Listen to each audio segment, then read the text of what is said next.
கையில், நீ ஏன் கையில் கண் கலங்கிட்டு இருக்க? அவன் திரும்ப குடிச்சிட்டு வந்துட்டானேன்னு நினைச்சு வருத்தப்படாத. அறிவு கெட்டவன் ஏன் தான் இப்படி எல்லாம் பண்ணிட்டு இருக்கான்னு தெரியல. இத்தனை நாளா குடிப்பழக்கத்தை விட்டுட்டு பொறுப்பானவனா மாறிட்டானேன்னு சந்தோஷப்பட்டேன். ஆனா திரும்பவும் குடிப்பழக்கத்தை ஆரம்பிச்சு நம்மள நிம்மதி இல்லாம பண்ணிட்டு இருக்கான். ஏற்கனவே இருக்கிற பிரச்சனை பத்தாதுன்னு இவன் வேற நம்மள பாடாப்படுத்துறான். இத பாரு, இதையெல்லாம் நினைச்சு நீ வேதனைப்படாத. அவனை நினைச்சு நீ எதுக்கு கவலைப்படுற? அவன் உன்னை பத்தி யோசிச்சிருந்தானா அந்த குடியில கை வச்சிருப்பானா? இப்ப அவன் நிதானத்திலேயே இல்ல. நாம சொல்ற எதுவும் அவன் காதுல விழாது. விடியட்டுன்னு தான் இருக்கேன். நல்ல நாள் அற விட்டு ஏண்டா இப்படி பண்ணனு கேட்காம விட மாட்டேன். தங்கச்சி தங்கச்சின்னு சொன்னா மட்டும் போதுமா? தங்கச்சி ஒரு பிரச்சனையில இருக்காளே, அவளை காப்பாத்தணும்னு யோசிக்க வேண்டாம்? குடிச்சிட்டு வந்து மேலும் மேலும் கஷ்டத்தை கொடுத்துட்டு இருக்கான். இத பாரு கையில், இந்த விஷயத்துல நான் அவனை விடுறதாவே இல்ல. மூர்த்தி இந்த விஷயத்துல எதுவுமே சொல்லாத. எதுவும் சொல்லக்கூடாதா? அவன் பண்ண காரியத்துக்கு சும்மா விட சொல்றியா? நீயா இப்படி சொல்ற? என்னால நம்பவே முடியல. இத பாரு, நீ அவனை சும்மாவே விடக்கூடாது. ஏண்டா இப்படி பண்ணனு கேட்டு அடிச்சிருக்கணும். நீ அமைதியா விட்ட பாரு, அதுதான் தப்பு. இந்த பாழா போன பழக்கத்துல இருந்து அவனை வெளியில கொண்டு வர நீ எவ்வளவு போராடி இருப்ப. அவனுக்காக எவ்வளவு எல்லாம் கஷ்டப்பட்டிருக்க. அதெல்லாம் ஒரு நிமிஷம் யோசிச்சு பாத்திருந்தானா குடியில கை வச்சிருப்பானா? அவனுக்கு யார பத்தியும் கவலை இல்ல. அந்த சமயத்துல அவனுக்கு என்ன தோணுதோ அதை செஞ்சிடணும். மத்த யாரு எப்படி போனாலும் அவனுக்கு அதை பத்தி எந்த பிரச்சனையும் இல்ல. கட்டின பொண்டாட்டி, பெத்த பொண்ணு, அம்மா, தங்கச்சின்னு யார பத்தியுமே யோசிக்காம என்ன பண்ணிட்டு வந்திருக்கான்னு பாத்தியா? சரி, எங்களை விடு. அவனை பொறுப்பானவனா மாத்துறதுக்கு நீ எவ்வளவு கஷ்டப்பட்டிருக்க. உன்னை பத்தியாவது அவன் யோசிச்சிருக்கணும்ல. யோசிக்கலையே. அவனை நினைச்சா எனக்கு அப்படியே கோவமா வருது. அம்மா அப்படி சொல்லாத ப்ளீஸ். அவன் பாவம். இத்தனை நாள் அவன் குடிச்சதுக்கு என்ன வேணா காரணமா இருக்கலாம். ஆனா இன்னைக்கு அவன் குடிச்சதுக்கு காரணம் அவன் கிடையாது, நான். நீ ஏதாவது திட்டணும்னா என்னதான் திட்டணும். ஏன்னா மத்தவங்க எல்லாம் பேசுறத தாங்கிக்க முடியாம தான் அவன் குடிச்சிட்டு வந்திருக்கான்.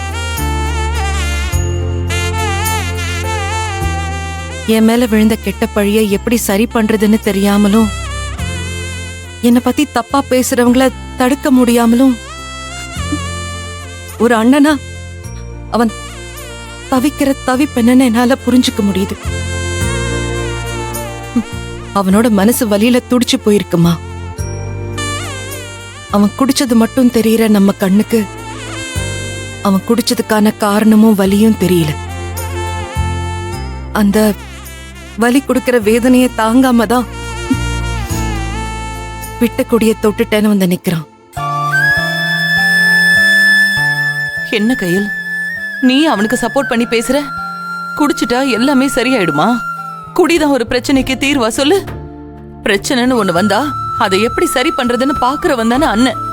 இப்படி தங்கச்சிக்கு பிரச்சனை, அதனால மனசு கேட்காம குடிச்சிட்டு வந்து நிக்கிறவன் தான் அண்ணனா? இதெல்லாம் வெறும் காரணம் கையில். அதேதாமா. ஆனா அந்த காரணமே நான் தானே சொல்றேன். இத்தனை நாள் அவன் குடிச்சானா? இல்லல்ல. இன்னைக்கு அவன் குடிச்சிருக்கானா? அதுக்கு காரணம் நான் தான். என் பிரச்சனையை சரி பண்றதுக்கு யோசிக்கணும்னு நீ சொல்ற. ஆனா எப்படி சரி பண்றதுன்னு தானே யாருமே தெரியாம தவிச்சு போயிருக்கோம். அந்த தவிப்பு தான் இப்படி ஒரு முடிவெடுக்க வச்சிருக்கு. அதுக்காக அவன் குடிச்சிட்டு வந்தது நியாயம்னு நான் சொல்லல. காரணம் அவன் தானே. அவன் மேல பழிய போட்டு திட்டாதீங்கன்னு தான் சொல்றேன். அவன் பழைய மாதிரி குடும்பத்து மேல அக்கறை இல்லாம குடிச்சிட்டு வந்திருந்தானா நானே அவனை திட்டிருப்பேன். ஆனா அவன் குடிக்க அடிமை ஆகல. குடும்பத்துல இருக்கிறவங்களோட பாசத்துக்கு தான் அடிமையா இருக்கும். அதனாலதான் என்னை பத்தி யாரோ தப்பா பேசினாங்கன்னு அவங்க கிட்ட சண்டை போட்டுட்டு குடிச்சிட்டு வந்திருக்கான். மா, அவனோட நிலைமையில யார் இருந்திருந்தாலும் இப்படிதான் பண்ணிருப்பாங்க. கூட பிறந்த தங்கச்சியே ஊர் உலகமே தப்பா பேசும்போது ஒரு ஆம்பளையா, ஒரு அண்ணனா அவனோட பரிதவிப்பு என்னன்னு என்னால புரிஞ்சுக்க முடியுது. யாருக்கா இருந்தாலும் தன் கூட பிறந்த தங்கச்சியை பத்தி தப்பா பேசும்போது கோபம் வரதான் செய்யும். அவன் மனசுல இருக்கிற கோவம், ஆதங்கம், வருத்தம் இதையெல்லாம் எப்படி யார்கிட்ட வெளிப்படுத்துறதுன்னு தெரியாம தான் இப்படி எல்லாம் பண்ணிட்டு இருக்கான். எல்லாமே என்னாலதான் நினைக்கும் போது கஷ்டமா இருக்கு. கையல், என்ன கையல் நீ? அவன் குடிச்சிட்டு வந்ததுக்கு நீ என்ன பண்ணுவ? எதுக்கு எல்லா பழியும் தூக்கி ஓ மேல போட்டுக்கிற? மா, இன்னைக்கு இந்த குடும்பம் இந்த நிலைமையில இருக்குன்னா அதுக்கு காரணம் நான் தான். ஒரு பக்கம் என்னால அன்புக்கு வேலை போச்சு, இன்னொரு பக்கம் மூர்த்தி மறுபடியும் குடிய தொட ஆரம்பிச்சிட்டான். இது எல்லாத்துக்கும் காரணம் நான் தானே. ஐயோ கையல், ஏமா இப்படி எல்லாம் பேசுற? அப்படி எல்லாம் எதுவும் கிடையாது கையல். இதுல உன்னோட தப்புன்னு என்ன இருக்கு? நீ எதுக்கு கையல் இந்த மாதிரி எல்லாம் நினைச்சு வருத்தப்பட்டுட்டு இருக்க? இத பாரு, ஒண்ணும் இல்லாம இருந்த குடும்பத்துக்கு ஊர் அறிய ஒரு நல்ல அடையாளம் கொடுத்து கௌரவத்தோட வாழ வச்சதே நீதானே. இந்த குடும்பம் ஓரளவுக்கு நல்ல நிலைமையில இருக்குன்னா அதுக்கு காரணமே நீதானே. இத பாரு, உன்னால எங்க யாருக்கும் எந்த கஷ்டமும் இல்ல. ஏதோ நம்ம போராத காலம் இப்படி எல்லாம் கஷ்டப்படணும்னு நம்ம தலையில எழுதியிருக்கு. இத பாரு, இது எல்லாத்துக்குமே காரணம் சம்மந்தி அம்மா தான். உன்னை பழி வாங்கணுங்கிறதுக்காக அந்த அம்மா பண்ண கீழ்த்தரமான காரியத்தாலையும் சூழ்ச்சியாலையும் தான் கையில் நமக்கு இந்த நிலைமை வந்திருக்கு. இதுல நீதான் தப்பு, உன்னாலதான் எல்லாமேன்னு சொல்றதுக்கெல்லாம் எதுவுமே இல்ல. எனக்கு என்ன பண்றதுன்னே தெரியலம்மா. இந்த பிரச்சனையெல்லாம் எப்படி சரி பண்ண போறேன்? என்னால சரிஞ்சு போன குடும்பத்தை எப்படி தூக்கி நிறுத்த போறேன்னு எனக்கு தெரியல.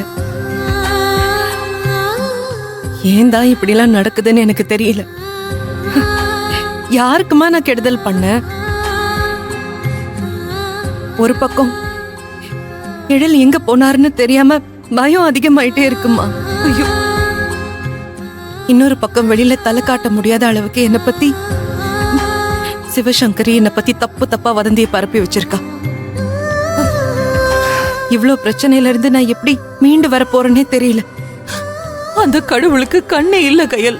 கடவுள்னு ஒருத்த இருந்திருந்தானா உனக்கு இந்த அளவுக்கு கஷ்டம் கொடுத்திருப்பானா? அந்த கடவுள் மேல எனக்கு கோவமும் ஆதங்கமும் அதிகமாவுது. இவ்வளவு கஷ்டத்தை கொடுக்கற அந்த கடவுளை எதுக்கு நாம கும்பிடணும்? எதுக்கு மேல சாமி படத்துக்கு நான் விளக்கு கூட ஏத்த மாட்டேன். மனுஷங்க மாத்தி மாத்தி அவங்களோட சுயலாபத்துக்காகவும் கோபத்தினாலையும் பழி வாங்குறதுல அந்த கடவுள் என்ன பண்ணுவாரு?